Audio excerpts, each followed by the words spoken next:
Em instantes, Jornal do Boris, com Boris Casoy. Um jornal independente e apartidário. Um sobrevoo pelos principais fatos do Brasil e do mundo. Política, economia, cultura e esporte todas as manhãs. O Jornal do Boris começa daqui a pouco, às 8 horas. Enquanto isso, você que assiste pelo YouTube, não deixe de se inscrever no canal. Deixe seu like nos vídeos, seus comentários e lembre-se de ativar o sininho para ser notificado sempre que postarmos um novo vídeo com as análises precisas de Boris Casoy sobre os temas mais importantes do noticiário. Para você que acompanha pelo Facebook, curta a página oficial e deixe seus amigos bem informados, compartilhando sempre nosso conteúdo diário. No Twitter, o perfil oficial de Boris Casoy é o @bcasoyoficial. O Jornal do Boris começa já, às 8 em ponto. Você está convidado também a seguir o perfil oficial no Instagram, buscando por @Jornal do Boris Verdade.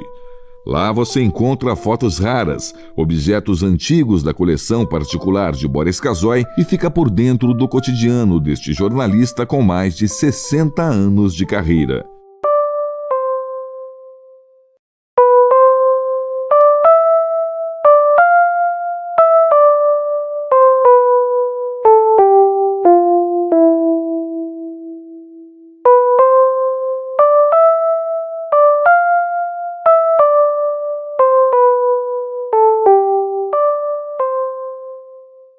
Em instantes, Jornal do Boris, com Boris Casoy. Um jornal independente e apartidário. Um sobrevoo pelos principais fatos do Brasil e do mundo. Política, economia, cultura e esporte todas as manhãs. O Jornal do Boris começa daqui a pouco, às 8 horas. Enquanto isso, você que assiste pelo YouTube, não deixe de se inscrever no canal. Deixe seu like nos vídeos, seus comentários e lembre-se de ativar o sininho para ser notificado sempre que postarmos um novo vídeo com as análises precisas de Boris Casoy sobre os temas mais importantes do noticiário. Para você que acompanha pelo Facebook, curta a página oficial e deixe seus amigos bem informados, compartilhando sempre nosso conteúdo diário. No Twitter, o perfil oficial de Boris Casoy é o @bcasoyoficial. O Jornal do Boris começa já, às 8 em ponto. Você está convidado também a seguir o perfil oficial no Instagram, buscando por @Jornal do Boris Verdade. Lá você encontra fotos raras, objetos antigos da coleção particular de Boris Casoy e fica por dentro do cotidiano deste jornalista com mais de 60 anos de carreira.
A partir de agora, passando a limpo as notícias do dia no Brasil e no mundo, está no ar o Jornal do Boris. Bom dia, muito bom dia. Está no ar o Jornal do Boris. O Jornal do Boris é um sobrevoo pelas principais notícias do Brasil e do mundo a partir das primeiras páginas dos jornais. E, rapidamente, vamos a elas. Deixa eu pegar o Globo aqui. Globo. Olha a foto. Está aqui, ó. Olha a foto do ataque que a Ucrânia realizou sobre pelo menos 4 aeroportos russos situados em locais diferentes da Rússia. Locais diferentes e até muito distantes um dos outros. Foram ataques com drones que, segundo parece que os russos não desmentem, teriam destruído 41 preciosos aviões de guerra da Rússia. Isso é o Globo. Drones ucranianos atingiram ao menos 4 bases aéreas da Rússia e 2 pontes ferroviárias desabaram no que o Kremlin chamou de ato de terror. Quando eles atacam, não é, né? Moscou lançou mais de 470 drones contra territórios ucranianos e os 2 países retomam hoje conversas de cessar-fogo na Turquia. Claro que esses ataques dos últimos dias da Rússia sobre a Turquia, sobre a Ucrânia, em várias regiões da Ucrânia, tiveram o escopo, a intenção de fixar posições melhores nesse debate, nessa tentativa de se chegar pelo menos a um cessar-fogo que começa esta semana na Turquia. E, claro, a Ucrânia pôde dar o troco com uma operação violentíssima contra a Rússia. Globo de hoje, deixa eu ver aqui. Emendas federais não chegam às cidades de menor IDH do Brasil. Das 20 piores, 15 não foram contempladas por deputados e senadores no último ano. Claro, onde não dá voto, onde não florescem essas imorais emendas que tinham que acabar, tem que acabar com as emendas. Elas são péssimas sob vários aspectos, inclusive democráticos, porque os deputados têm prerrogativas de distribuir dinheiro, ou seja, trocando em miúdos, de conseguir votos nas regiões, o que não acontece com candidatos que não são deputados. Então fica mais difícil você fazer uma rotatividade na Câmara dos Deputados, no Senado, com essa prerrogativa das emendas que pulverizam 50 bilhões, pelo menos, do orçamento em pequenas obras e privam o Estado brasileiro de ter um planejamento maior, mais amplo, menos localizado do que essas emendas que são paroquiais. Olha aí, COP20, Folha de São Paulo. Obras de coleta de esgoto da COP30 alcançam só 3% da população de Belém. Devia ser COP20, COP10, aí é COP30. Estadão. Estadão é uma fotografia aqui e conta a história, conta o que vai acontecer com a ferrovia existente em Campos do Jordão. Ela está sendo privatizada, né? Ela liga Campos do Jordão a Pindamonhangaba. Tem cerca de 47 quilômetros e é uma ferrovia que tem passagens fantásticas, né? Tem paisagens muito bonitas e deve ser explorada sob o aspecto do turismo. Ela está paralisada, eu acho que há mais de 2 anos. Quer ver? Novos trilhos para a ferrovia centenária. Comissão da Estrada de Ferro Campos do Jordão. Não, concessão da Estrada de Comissão. Você vê, né? Freud explica. Concessão da Estrada de Ferro Campos do Jordão, iniciativa privada, está em consulta pública. Plano prevê investimento de 400 milhões para recuperar a ferrovia parada desde 2017 e retomar o transporte de passageiros. Aí, eu achei essa foto meio esmaecida. Em todo caso, vai ver que era a única que tinha. Ucrânia ataca bases aéreas da Rússia e destrói 41 aviões. Conflito escala às vésperas de encontro para negociar cessar-fogo. Deixa eu ver aqui. O Caderno de Cultura do Estado anuncia um livro interessante, está aqui na primeira página, Memórias e Dores de um garoto que sobreviveu ao Holocausto. Cicatrizes e Esperanças, é um livro, recupera a trajetória da vida de Abraham Fligelman, que aos 95 anos resolveu contar sua história. E foi a nora dele que escreveu esse livro relatando a história contada pelo sogro, que tem 95 anos. Não sei quando isso estará à disposição. Já está à disposição nas livrarias. Cicatrizes e Esperanças, de Ercília Fligelman, Folhas de Relva, 100 páginas, R$ 72. Está aqui. Pronto. Olha, tem uma coisa que eu sempre insisto e que os jornais acabaram retratando de maneira menos importante. Eu peguei um jornal aqui da sexta-feira, o Estadão, e nós também acabamos não tratando desse assunto. Também temos responsabilidade nisso. Dá uma espiada na questão do cigarro, você que fuma. A cada R$ 1 de lucro com tabaco, o Brasil gasta R$ 5 com doenças relacionadas.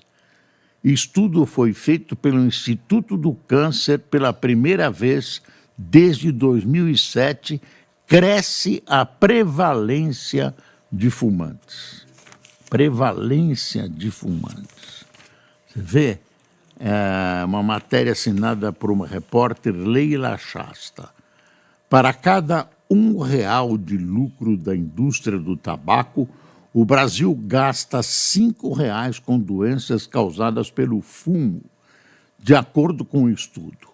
A conta que a indústria do tabaco não conta, divulgada pelo Instituto Nacional do Câncer. A pesquisa considera a associação entre tabagismo e infarte, acidente vascular cerebral, que é AVC, doença pulmonar obstrutiva crônica e câncer do pulmão, e aponta que cada R$ 156 mil de lucro da indústria do tabaco foi equivalente a uma morte em decorrência dessas doenças. Ao todo, o impacto do tabagismo nas contas do país chega a 153 bilhões por ano, sendo 67,2 bilhões gastos com tratamento das doenças relacionadas em custos indiretos, como perda de produtividade e afastamento do trabalho. é resultado do cigarro. Então, você que é jovem, nem comece a fumar. É algo mortal. O cigarro é mortal. Por que não é proibido? Porque já está aí, tem uma indústria e um plantio por trás disso. O Brasil tem algumas atitudes positivas nesse campo, mas vai muito devagar, né? Se submete a lobbies, né? O ex-ministro, o José Serra, quando era ministro da Saúde, conseguiu restringir a propaganda de cigarros, conseguiu restringir, e as pessoas estão voltando a fumar, né? Estão voltando a fumar. Agora, se você quer fumar, é uma democracia, você tem todo o direito de fumar, inclusive estará colaborando com a indústria do tabaco, que dá vários empregos, e com o plantio do tabaco no Brasil, que também dá vários empregos e muito lucro a muitos fazendeiros. Agora, isso pode te levar a enfisema, impotência, outras doenças pulmonares, doença do coração, AVC, etc. E aí, o que eu posso lhe desejar é uma boa morte. Uma morte sem muita dor, sem muito sofrimento, para você que continua fumando. Fume, colabore com a indústria e morra feliz. É o cigarro, né? É o cigarro. Um horror, um horror. Bom, obras de coleta de esgoto da COP30 alcançam só 3% da população de Belém. Olha, eu tenho a impressão, tomara não se realize, que a COP30 vai funcionar como uma propaganda contrária ao Brasil. Desculpe-me os paraenses, mas não dava para fazer lá. Então tem problema de alojamento, estão faltando vagas nos hotéis, estão cobrando preços extorsivos, as obras não acompanharam os seus cronogramas. Então, eu não sei o que vai acontecer. Então, deixa eu ver aqui. O governo do Pará tem anúncio que projetos de saneamento vão beneficiar 500 mil pessoas, mas captação incluirá apenas 40 mil. O governo Helder Barbalho afirma em seus anúncios que mais de 500 mil moradores de Belém serão beneficiados por obras de saneamento visando a COP30, especialmente na periferia. Mas, no que se refere à coleta de esgoto, os números caem para 40 mil pessoas, ou apenas 3% da população. Entre as piores cidades do país em coleta e tratamento, a capital do Pará sediará a 30ª Conferência do Clima da ONU em novembro. Belém foi tomada por uma série de empreendimentos a título de legado do evento. Na essência, são grandes intervenções para deter as recorrentes enchentes e organizar o trânsito. Bom, vai por aí adiante. Eu tenho a impressão que, sob o aspecto urbano, essa COP30 vai ser uma antipropaganda do Brasil. Se alguém pretendia mostrar, e tem virtudes, tem belezas na região, vai perder para a pobreza e para uma área urbana muito desorganizada e muito carente no estado do Pará. Tem aqui uma segunda notícia na Folha, que é manchete no jornal, nos jornais, né, alguma manchete, que é o tiroteio, né, o ataque provocado pela Ucrânia contra a Rússia. Quer dizer, que entraram em território russo, russos estão chamando de terrorismo, pegaram 4 ou 5 bases aéreas com drones, algumas situadas a mais de 1.000 quilômetros de distância uma da outra, até na Sibéria. Você imagina, navegar da Ucrânia até a Sibéria, quer dizer, estão muito preparados em termos de drones.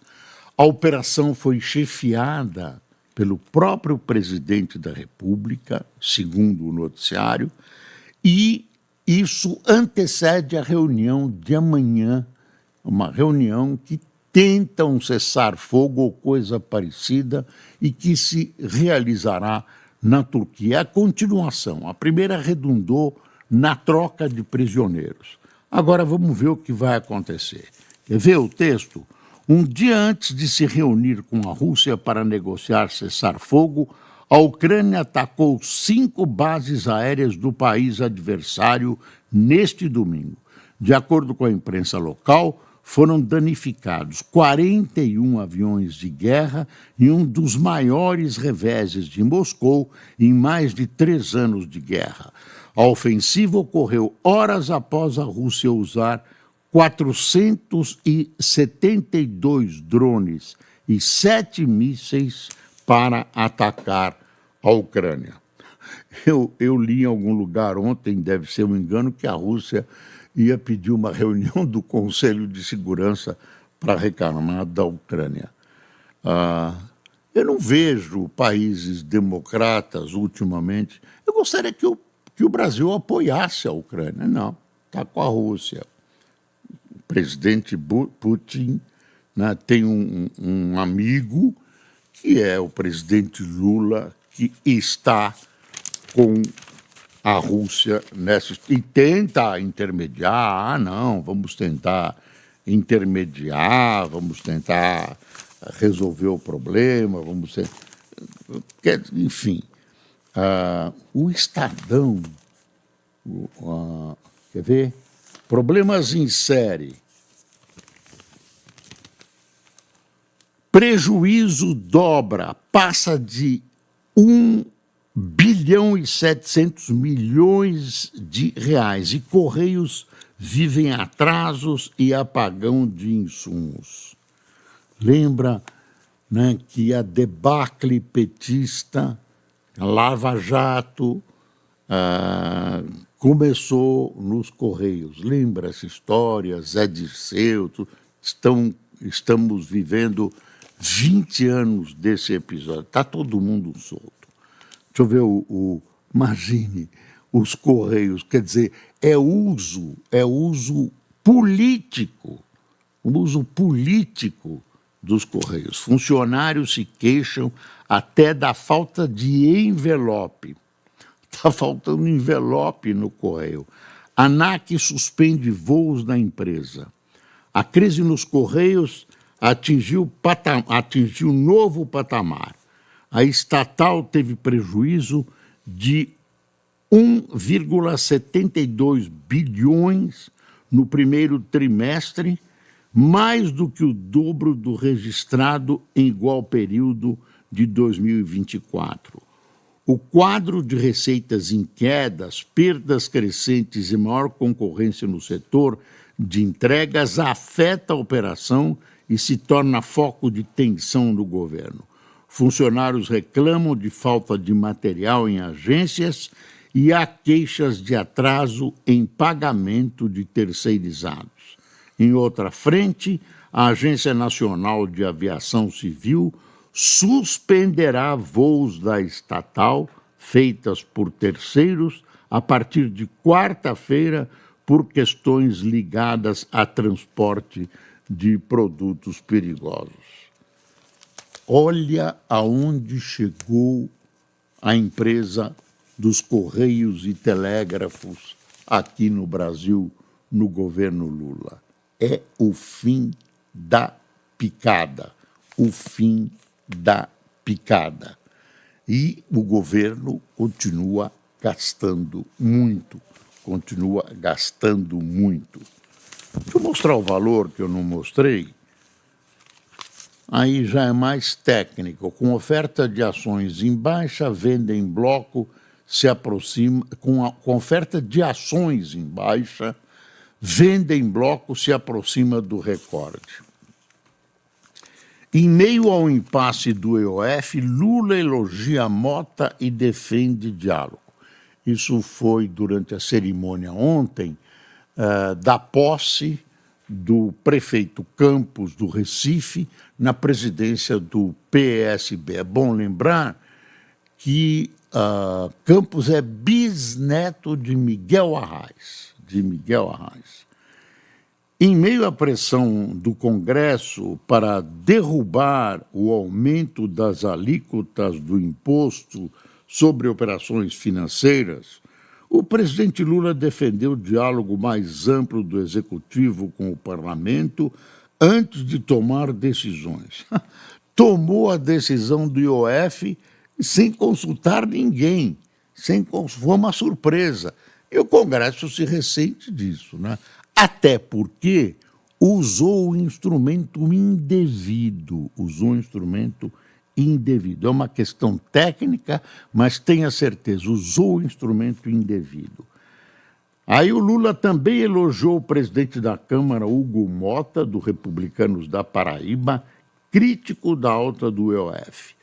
Aí tá aqui o Lula falando. O governo tem de aprender que quando quiser decisão que seja unânime entre todos os partidos, o correto não é a gente tomar a decisão e depois comunicar. É chamar as pessoas para tomar decisão junto, para que a gente mostre os efeitos e, quando chegar as coisas, elas estarem mais ou menos alinhadas, disse Lula em congresso do PSB. Criticou ainda manifestação dos Estados Unidos sobre a atuação do ministro Alexandre de Moraes. Ele criticou os Estados Unidos. Agora, tudo isso que o Lula fala devia ser para ele mesmo. Você acha que ele está alheio, que ele não sabia mesmo como ia ser essa questão do IOF? Equívoco. Olha aqui a manchete que eu falei do Estadão da Ucrânia. O Estadão tem um editorial hoje em cima do governo. Profeta de Araque. Como não governa, é a linha fina. Lula da Silva faz comícios caçando votos antes da hora e posando de Messias, como na Paraíba, onde se apresentou como enviado de Deus para levar água ao sertão. Está vendo? Aí ele, no meio do editorial, ele descreve. Em tom de quem tem poderes quase divinos, o presidente candidato pregou seu evangelho, a crença de que, não obstante a reconhecida mediocridade de seu terceiro mandato, é o responsável pela redenção nacional. Lula lembrou a plateia dócil de militantes e moradores escolhidos a dedo que a obra em questão é esperada há 179 anos como forma de trazer água para a região, e precisou que ele chegasse à presidência da República para garantir tal bem àqueles castigados pela escassez. Essa obra é a redenção de um povo, afirmou o triunfante. Ele disse que Deus esperou ele ser presidente da República, não deu água do Nordeste, porque sabia que ele, Lula, ia fazer essa benesse ao povo do Nordeste. É o fim da picada. E aí tem uma descrição do Estadão da reunião de ontem do PSB. Lula critica Trump por ameaça contra Moraes e quer blindagem para o STF. Presidente defendeu soberania do país após Departamento de Estado afirmar que estuda sancionar Moraes em razão de decisões judiciais contra plataformas digitais. Claro, ele quer defender o STF, de quem depende. Dizem até que existe uma união entre o executivo e o judiciário no Brasil, tudo isso, um ajuda o outro. Aí tem partido. João Campos assume o PSB, Partido Socialista Brasileiro, e quer Alckmin com Lula em 2026. Ele já avisou ao Lula, né? Tem um monte de candidatos, né?